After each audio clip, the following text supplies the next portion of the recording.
Right breaking చూస్తున్నాం. Telangana municipal ఎన్నికలకు సంబంధించి పోలింగ్ జరిగిన తర్వాత ఎన్నికల ఫలితాల కోసం అందరూ ఎదురు చూస్తున్నారు. ఇక ఎగ్జిట్ పోల్స్ ఏవైతే ఉన్నాయో అందరూ ఊహించినట్లుగా ఇక్కడ రిజల్ట్స్ వస్తున్నటువంటి సందర్భం కనిపిస్తుంది. కాంగ్రెస్ పార్టీ తన ఆధిపత్యాన్ని కొనసాగిస్తుంది, పూర్తి ఆధిక్యతను సాధించినటువంటి విషయంగా చెప్పుకోవచ్చు. ముందు నుంచి కూడా కాంగ్రెస్ పార్టీ ఎక్కడ కూడా వెనకడుగు వేయలేదు, ఆ హవా కొనసాగిస్తూ వచ్చింది. సో పూర్తి స్థాయిలో కాంగ్రెస్ పార్టీ హస్తగతం చేసుకున్నటువంటి సందర్భాలు కనిపిస్తున్నాయి. సో ప్రధానంగా చూసుకుంటే కాంగ్రెస్ పార్టీ కార్పొరేషన్లు 4 గెలుచుకున్నటువంటి సందర్భం కొన్ని ప్రాంతాల్లో కనిపిస్తుంది. ఓవరాల్గా చూసుకుంటే డివిజన్లు చూసుకుంటే 377 డివిజన్లు గెలుచుకుంది. 414కు సంబంధించి ఇంతవరకు రిజల్ట్స్ వచ్చాయి. సో ఈ 377లో చూసుకుంటే కాంగ్రెస్ పార్టీ అత్యధిక స్థానాల్లో 175 డివిజన్లు గెలుచుకున్నటువంటి అప్డేట్స్ మనం చూస్తున్నాం. అలాగే 53 బీఆర్ఎస్ పార్టీ గెలుచుకుంది, బీజేపీ 73, ఇతరులు 76 స్థానాల్లో డివిజన్లకు సంబంధించి కార్పొరేషన్ డివిజన్లకు సంబంధించి గెలుచుకున్నటువంటి అప్డేట్స్ మనకి అందుతున్నాయి. సో తాజా పరిణామాలతో కొన్ని చోట్ల హంగు ఏర్పడినటువంటి పరిస్థితి కనిపిస్తుంది, కొన్ని చోట్ల ఇతరులు గెలిచారు. సో ఎవరు ఎంఐఎం పార్టీతో కాంగ్రెస్ పార్టీ కొన్ని స్థానాల్లో అక్కడ పీఠం దక్కించుకోబోతున్నటువంటి సందర్భాలు కూడా కనిపిస్తున్నాయి. మొత్తానికి ఎగ్జిట్ పోల్స్ దాదాపుగా ఓకే అవుతున్నటువంటి సందర్భం. కొన్ని ప్రాంతాల్లో ఊహించిన స్థాయిలో కూడా డీకే అరుణ లాంటి వారు ప్రాతినిధ్యం వహిస్తున్న ప్రాంతాల్లో కొంత ఎదురుదెబ్బలు తగ్గడం, హుజరాబాద్కు సంబంధించినటువంటి ప్రాంతాల్లో కూడా కొంతవరకు పాడి కౌశిక్ రెడ్డికి సో ఇలాంటి పరిణామాలు కనిపించాయి. సో ఎప్పుడైతే గత బీఆర్ఎస్ ప్రభుత్వంలో ఉన్నటువంటి సందర్భంలో వచ్చిన ఎన్నికలు ఎలా అయితే పూర్తి ఆధిక్యాన్ని ఇచ్చినటువంటి సందర్భంలో కాంగ్రెస్ పార్టీ అంతకు మించి ఈసారి విజయానికి దగ్గరైంది, ఆకట్టుకున్నటువంటి ప్రయత్నం. సో ఈ రిజల్ట్స్ కూడా కనిపిస్తున్నాయి దాదాపుగా. సో ఇక్కడ తరలింపు తనులాట కొన్ని ప్రాంతాల్లో ఇలాంటి అంశాలు కూడా ప్రధానంగా వినిపిస్తున్నటువంటి సందర్భం కనిపిస్తుంది. సో ఇక్కడ దీనికి సంబంధించి కేటీఆర్ కూడా సిపిఐ పార్టీకి ఓపెన్ ఆఫర్ ఇచ్చారు. సో కొన్ని ప్రాంతాలు ఖమ్మంకి సంబంధించినటువంటి ప్రాంతాల్లో వారితో అలయన్స్ ఉండడానికి సిపిఐకి సంబంధించి సో ఇలాంటి అప్డేట్స్ కూడా ప్రధానంగా అందుతున్నటువంటి సందర్భం కనిపిస్తుంది. సో ప్రధానంగా రామచంద్రరావు కొన్ని కామెంట్స్ చేశారు, బీజేపీ చీఫ్. ఆయన ఏమన్నారంటే అధికార దుర్వినియోగం, పోలీసుల దౌర్జన్యంతోనే కాంగ్రెస్ పార్టీ గెలిచిందని రామచంద్రరావు వ్యాఖ్యానించారు. దాంతోపాటుగా ఆయన కొన్ని వ్యాఖ్యలు చేశారు. నారాయణపేట, ఆదిలాబాద్, కొత్తగూడెం, వైరాలో తొలిసారిగా విజయం సాధించామంటూ కూడా రామచంద్రరావు వెల్లడించినటువంటి సందర్భం ఉంది మీడియాతో. చాలా వార్డుల్లో 2 నుంచి 25 ఓట్ల తేడాతోనే ఓడిపోయాం, అంతకు తగ్గ పోటీని బీజేపీ పార్టీ ఇచ్చిందని రామచంద్రరావు చెప్పినటువంటి సందర్భం కనిపిస్తుంది. అలాగే బీజేపీ బలం పెరిగిందన్నారు, బీఆర్ఎస్ ఓట్ల శాతం తగ్గిందని రామచంద్రరావు చెప్పారు. అలాగే 20% ఓట్లు బీజేపీకి పెరిగాయని కూడా రామచంద్రరావు చెప్పారు. కానీ కొన్ని ప్రాంతాల్లో వారు ప్రాతినిధ్యం వహిస్తున్నటువంటి మంత్రుల్లో లేకపోతే ఎంపీలో ఉన్నటువంటి స్థానాల్లో మాత్రం అనుకున్న స్థాయిలో బీజేపీకి అక్కడ హవా కనిపించలేదు, స్థానాలు కైవసం చేసుకున్నటువంటి సందర్భం కూడా ఉంది. సో మిగతా ప్రాంతాల్లో చూసుకుంటే నల్గొండ కౌంటింగ్ కేంద్రం వద్ద కొంత ఉద్రిక్తత ఏర్పడినట్లు కూడా మనకి అప్డేట్స్ అందుతున్నాయి. మాజీ ఎమ్మెల్యే కంచర్ల భూపాలరెడ్డి ఆందోళన వ్యక్తం చేశారు. 14వ వార్డులో బీఆర్ఎస్ పార్టీ అభ్యర్థి గెలిచినా కూడా కాంగ్రెస్ పార్టీ అభ్యర్థి గెలిచినట్లు ధృవీకరణ పత్రం ఇవ్వడం, దీనికి అభ్యంతరాన్ని వ్యక్తం చేశారు. కౌంటింగ్ కేంద్రంలోకి వెళ్లేందుకు ప్రయత్నాలు చేశారు. సో అక్కడ కంచర్ల యత్నం చేసినటువంటి సందర్భం కనిపించిందని, అక్కడ భూపాలరెడ్డిని అక్కడ పోలీసులు అడ్డుకున్నటువంటి సందర్భం కూడా ఉంది. సో ఇక్కడ కొత్తగూడెం సంబంధించినటువంటి హంగు ఏర్పడింది. దానికి సంబంధించి అక్కడ బీఆర్ఎస్ పార్టీ సిపిఐకి ఓపెన్ ఆఫర్, కేటీఆర్ ఇప్పుడే ప్రెస్ మీట్లో మాట్లాడుతూ కూడా ఓపెన్ ఆఫర్ ఇచ్చారు. సో సిపిఐ నుంచి ఎలాంటి రిజల్ట్కు సంబంధించి ఎలాంటి పిలుపు అందిన నేపథ్యంలో ఏం మాట్లాడతారు, ఓకే చెప్తారా, లేకపోతే సిపిఎం ఇప్పటికే కాంగ్రెస్ పార్టీతో కొన్ని మొన్న అసెంబ్లీ ఎన్నికల్లో కలిసి పనిచేసినటువంటి సందర్భం ఉంది. సో అటువైపు ఓకే చెప్తారా? సో ఇది చాలా క్లియర్గా ఉన్నటువంటి సందర్భం. కేటీఆర్ మాత్రం ముందస్తుగానే వ్యూహంతో ఓపెన్ ఆఫర్ ఇచ్చినటువంటి సందర్భం కనిపిస్తుంది. సో అలాగే ఆసిఫాబాద్ చూసుకుంటే ఆసిఫాబాద్ మున్సిపాలిటీకి సంబంధించి బీఆర్ఎస్ పార్టీ అక్కడ 9 స్థానాల్లో కైవసం చేసుకుంటే కాంగ్రెస్ పార్టీ 7, ఇండిపెండెంట్ 4, మొత్తంగా 24కు సంబంధించిన మున్సిపాలిటీలు అక్కడ ఉన్నటువంటి సందర్భం. అలాగే బెల్లంపల్లి చూసుకుంటే బెల్లంపల్లి మున్సిపాలిటీలో Congress party 14, BRS party 14, independent 5, BJP 1, మొత్తంగా 34 స్థానాలు ఉన్నటువంటి సందర్భం కనిపిస్తుంది. ఇక కేతనపల్లిలో చూసుకుంటే మున్సిపాలిటీలో BRS party 11, Congress party 7, CPI 3, independent 1, BJP 1 కూడా గెలవలేదు. మొత్తంగా 22 స్థానాలు ఉన్నటువంటి సందర్భం కనిపిస్తుంది. సో ఓవరాల్గా చూసుకుంటే కాంగ్రెస్ పార్టీ తన హవాను కొనసాగిస్తుంది. ఎక్కడ బ్యాక్ డ్రాప్ అంటే వెనకడుగు వేసినటువంటి సందర్భం లేదు. సో పూర్తి స్థాయిలోనే ఆ మెజార్టీ మొదటి బ్యాలెట్ ఓటింగ్ ఏదైతే బ్యాలెట్ పేపర్లు తెరిచిన దగ్గర నుంచి, కౌంటింగ్ ప్రక్రియ మొదలైన దగ్గర నుంచి ఇప్పటి వరకు కూడా అదే హవాను కొనసాగిస్తుంది. ఎక్కడ వెనక్కి అసలు తగ్గే ప్రసక్తే లేదని కాంగ్రెస్ పార్టీ ముందుకు వెళుతున్నటువంటి సందర్భం కనిపిస్తుంది. కొన్ని డివిజన్లు ఇంకా రిజల్ట్స్ రావాల్సిన అవసరం ఉంది.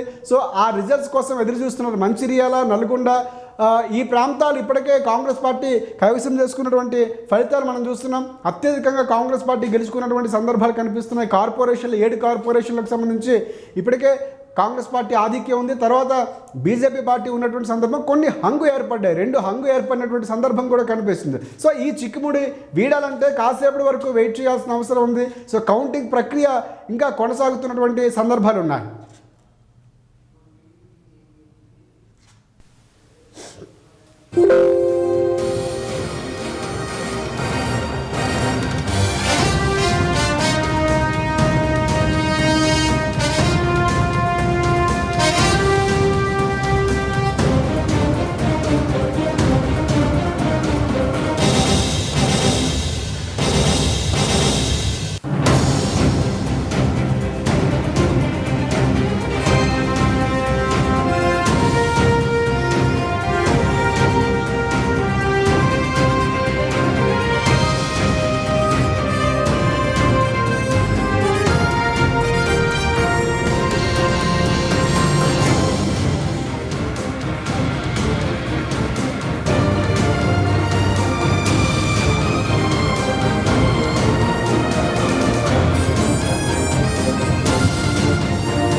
రైట్, ఇప్పటి వరకు అందుతున్నటువంటి ఏవైతే లెక్కలకు సంబంధించి పోలింగ్ అయినటువంటి లెక్కింపు ఏదైతే ఉందో దానికి సంబంధించి డివిజన్ల వారీగా, అలాగే మున్సిపాలిటీల వారీగా, వార్డుల వారీగా, కార్పొరేషన్లు ఏవి గెలుచుకొని ఒకసారి మనం అప్డేట్స్ చూస్తే కనుక సో కార్పొరేషన్ల వైజ్ కానీ, డివిజన్ల వైజ్ కానీ కాంగ్రెస్ పార్టీ ముందున్నటువంటి సందర్భం కనిపిస్తుంది. సో వార్డుల పరంగా చూసుకుంటే కాంగ్రెస్ పార్టీ 1331 స్థానాల్లో ముందుంది. 718 బీఆర్ఎస్ పార్టీ, 258 బీజేపీ ఉన్నటువంటి సందర్భం. మిగతా 280 స్థానాల్లో అదర్స్ ఉన్నారు. ఇంకా మున్సిపాలిటీలో 66 కాంగ్రెస్ పార్టీ కైవసం చేసుకుంటే 15 బీఆర్ఎస్ పార్టీ కైవసం చేసుకున్నటువంటి సందర్భం కనిపిస్తుంది. సో ప్రధానంగా బీజేపీ పార్టీ కూడా అదే స్థాయిలో ఉంది. సో డివిజన్లు చూసుకుంటే డివిజన్లో కాంగ్రెస్ పార్టీ 175 స్థానాలు, అంటే మొత్తం స్థానాలు చూసుకుంటే 414 స్థానాల్లో ఇప్పటి వరకు 377 స్థానాల్లో ఒక రిజల్ట్ వచ్చింది. సో 377లో చూసుకుంటే ఓవరాల్గా 414లో 175 స్థానాల్లో కాంగ్రెస్ పార్టీ ముందంజలో ఉన్నటువంటి సందర్భం.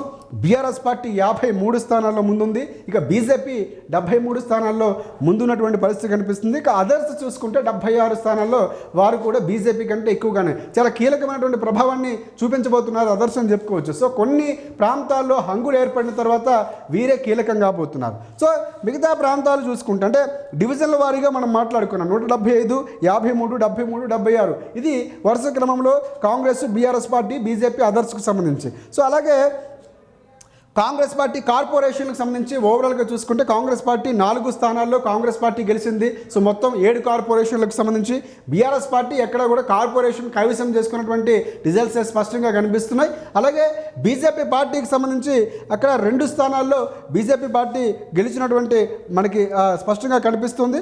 బీజేపీ 1 స్థానంలో గెలిచింది. ఎస్, బీజేపీ 1, కాంగ్రెస్ 4 స్థానాల్లో ఉన్నటువంటి సందర్భం. హంగు 2 ఏర్పడ్డాయి. ఓవరాల్గా 7కు సంబంధించి 6 స్థానాల్లో కాంగ్రెస్ పార్టీ ఉంది, 1 స్థానంలో మాత్రమే బీజేపీ ఉంది. మిగతా 2 స్థానాలకు సంబంధించి మిగతా స్థానాల్లో కూడా హంగు ఉన్నటువంటి సందర్భం కనిపిస్తుంది. 4, 2, 1 ఇది వరుస క్రమంలో కొనసాగుతున్నటువంటి సందర్భం. ఇక మున్సిపాలిటీ విషయానికి వస్తే మున్సిపాలిటీలు ఓవరాల్గా చూసుకుంటే 66 స్థానాల్లో కాంగ్రెస్ పార్టీ విజయ దుందుబి కొనసాగిస్తున్నటువంటి సందర్భం. ఇంకా సంఖ్య పెరగబోతుంది. సో బీఆర్ఎస్ పార్టీ 15 స్థానాల్లో అక్కడ మున్సిపాలిటీలు కైవసం చేసుకుంది. బీజేపీ 1 స్థానంలో మున్సిపాలిటీలు కైవసం చేసుకున్నటువంటి అప్డేట్స్ మనం చూస్తున్నాం. ఎస్, ఇందాక మనం డివిజన్లో మాట్లాడుకున్నాం. 175 Congress party, 53 BRS party, BJP 73 స్థానాలు, అదర్స్ 76 స్థానాల్లో ఉన్నటువంటి సందర్భం కనిపిస్తుంది. ప్రధానంగా కార్పొరేషన్లకు సంబంధించి కానీ లేకపోతే మిగతా ఎక్కడ కూడా కాంగ్రెస్ పార్టీ వెనకడుగు వేసినటువంటి సందర్భం లేదు. క్లియర్ కట్గానే వారికి ఒక మ్యాండేటరీ ఇచ్చినటువంటి సందర్భం కనిపిస్తుంది. సో ఎస్, మనం ఇందాక వార్డుల పరంగా మాట్లాడుకున్నాం.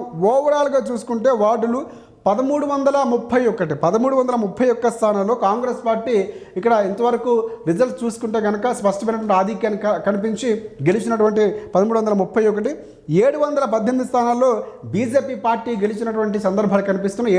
718 స్థానాలు. So BJP party 258, BRS party 718. BRS party రెండవ స్థానంలో ఉంది 718, కాంగ్రెస్ పార్టీ మొదటి స్థానంలో 1331లో కొనసాగుతుంది. So others 250. ఇక్కడ గ్రాఫ్ చూసుకుంటే కాంగ్రెస్ పార్టీ తర్వాత బీఆర్ఎస్ పార్టీ ఉంది, తర్వాత బీజేపీ, అదర్స్ కూడా దాదాపుగా పోటీ ఇస్తున్నారు. సో ఇక్కడ స్థానం కొనసాగుతున్నటువంటి సందర్భం కనిపిస్తుంది. ఇక దుబ్బాక చూసుకుంటే అక్కడ బీఆర్ఎస్ పార్టీ విన్ అయింది. మున్సిపాలిటీ ఫలితాలు చూసుకుంటే చేరియాల్లో బీఆర్ఎస్ పార్టీ ఉంది, ఆమనగల్లో బీఆర్ఎస్ పార్టీ విన్ అయినటువంటి సందర్భం, నర్సంపేటలో కాంగ్రెస్ పార్టీ విజయం సాధించింది, పరకాల్లో కాంగ్రెస్ పార్టీ విజయం సాధించింది, భూపాలపల్లిలో కాంగ్రెస్ పార్టీ విజయం సాధించింది, గజ్వేల్లో బీఆర్ఎస్ పార్టీ అక్కడ విజయం సాధించినటువంటి అప్డేట్స్ మనకి ప్రధానంగా క్లియర్గా కనిపిస్తున్నాయి. సో ఈ ట్రెండ్ కొనసాగితే మరి కాసేపట్లో క్లారిటీ రాబోతుంది. ఓవరాల్గా చూసుకుంటే 7 కార్పొరేషన్లకు సంబంధించి పూర్తి స్థాయిలో ఏవి కైవసం చేసుకున్నా అందులో ఎన్ని మున్సిపాలిటీలు అత్యధిక స్థాయిలో కాంగ్రెస్ పార్టీ కైవసం చేసుకుంది, డివిజన్ల వైజు, వార్డుల వైజు, ఇవి చాలా కీలకం కాబోతున్నాయి. ఇంకా కొన్ని చోట్ల హంగు ఏర్పడ్డది. అక్కడ హంగు ఏర్పడిన తర్వాత రాజకీయాలు కూడా చాలా విచిత్రంగా మారుతున్నటువంటి సందర్భం కనిపిస్తుంది. బ్లాక్ ఫార్వర్డ్ పార్టీకి సంబంధించి గెలిచిన అభ్యర్థిని తీసుకెళ్లడం కానీ, లేకపోతే సిపిఎం పార్టీకి సంబంధించిన కేటీఆర్ ఒక స్టేట్మెంట్ ఇవ్వడం, ఇవన్నీ చాలా కీలకం కాబోతున్నాయి. సో దీంతోనే మేయర్లు ఇవన్నీ చాలా కీలకం కాబోతున్నటువంటి సందర్భం కనిపిస్తుంది. కాంగ్రెస్ పార్టీ ఎలాంటి వ్యూహంతో వెళ్ళబోతుంది, ఇప్పటికే BRS party KTR press meet పెట్టడం, రామచంద్రరావు ప్రెస్ మీట్ పెట్టడం, ఇవన్నీ కూడా చాలా కీలకం కాబోతున్నటువంటి పరిస్థితి కనిపిస్తుంది. మొత్తానికి కాంగ్రెస్ పార్టీ మాత్రం తన హవాను కొనసాగిస్తున్నటువంటిది స్పష్టంగా రిజల్ట్స్లో కనిపిస్తుంది. సో బీఆర్ఎస్ పార్టీ కూడా కేటీఆర్ మాట్లాడుతూ మేము ఊహించిన స్థాయిలోనే మేము ప్రజల ఆదరణ పొందామని చెప్తున్నటువంటి సందర్భం కనిపిస్తుంది. సో మేము మంచి స్థానాలే సాధించామని కూడా ఒక ఆశాభావాన్ని వ్యక్తం చేశారు. బీజేపీ పార్టీకి సంబంధించి కూడా 20% ఓటింగ్ పెరిగిందని చీఫ్ రామచంద్రరావు చెప్పినటువంటి సందర్భం. కొత్తగా ఈసారి కొత్త ప్రాంతాల్లో కొత్త డివిజన్లు, మున్సిపాలిటీలు ఈసారి కైవసం చేసుకున్నామని కూడా బీజేపీ పార్టీ ఒక రకమైన ధీమాని, ఉత్సాహాన్ని చూపించింది. సో కాంగ్రెస్ పార్టీ అధికారంలో ఉంది కాబట్టి ఖచ్చితంగా ఓటు బ్యాంకు ఆ స్థాయిలో తెచ్చుకుంది, ఆ వర్కౌట్ చేసింది. సో ఇక్కడ బీజేపీ పార్టీ కూడా మేము కూడా అదే స్థాయిలో కష్టపడ్డాం, ఈసారి గతం కంటే ఎక్కువ మాకు ఓట్లు పోలయ్యాయి, సో ప్రజల ఆదరణ మేము పొందాం, ఇంకా ముందుకెళ్తామని రామచంద్ర ఒక ధీమా వ్యక్తం చేసినటువంటి ప్రెస్ మీట్ కూడా ఇప్పుడే చూసాం. సో ఓవరాల్గా ఫైనల్ రిజల్ట్స్ వస్తే ఎవరు అంతిమంగా ఎక్కువ స్థానాలు కైవసం చేసుకున్నారు ఇవన్నీ కూడా తెలియాల్సిన అవసరం ఉంది.